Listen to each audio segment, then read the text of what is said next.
video guys, magluluto ako ngayon ng Indomie. So maglagay ako dito ng oil guys kasi mainit na ang ating kawali. So ilalagay ko na ang garlic. Lutuin lang natin ang garlic hanggang sa mag-golden brown. Isunod naman natin ang white onion. Pwede ring red onion. Haluin lang natin at lutuin natin konti hanggang sa lumambot yung sibuyas. Kung okay na ang sibuyas guys at malambot na, ilagay ko na ang bilbao or Chinese, hindi ko alam kung anong tawag sa bilbao sa Pilipinas. Kung meron kayong meat, pwede din meat ang ilagay nyo, kahit anong meat. So haluin lang natin at lutuin natin ng 2 minutes. Takpan muna natin at lutuin natin ng 2 minutes in medium heat.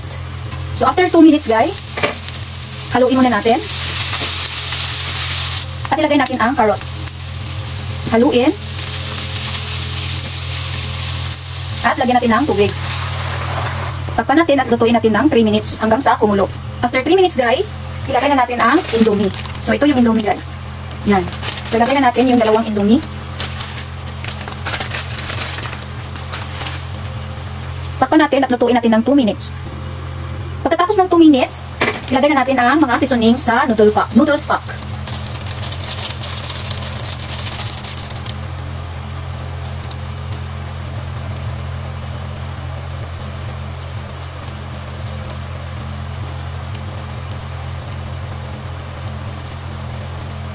Pagkatapos haluin lang natin para mahalo yung seasonings.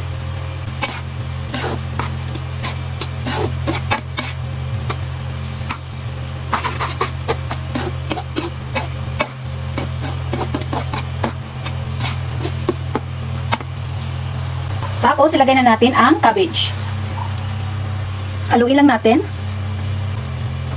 At kung nakukulangan kayo guys, kung lulutuin nyo man ito, kung nakukulangan kayo sa panlasa, pwede nyo dagdagan ng kahit anong panimpla.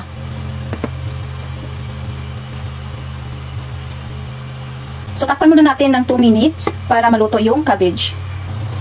So pagkatapos ng 2 minutes guys, tikman muna natin kung tama ba yung timpla.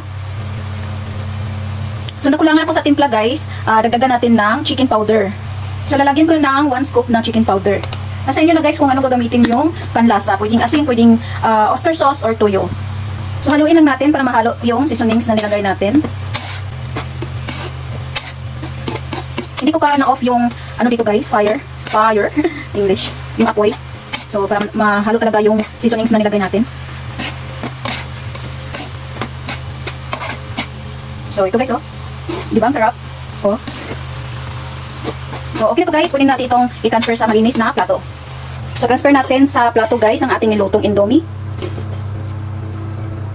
So ayan. Ang dami nito guys, ako lang isa makakain.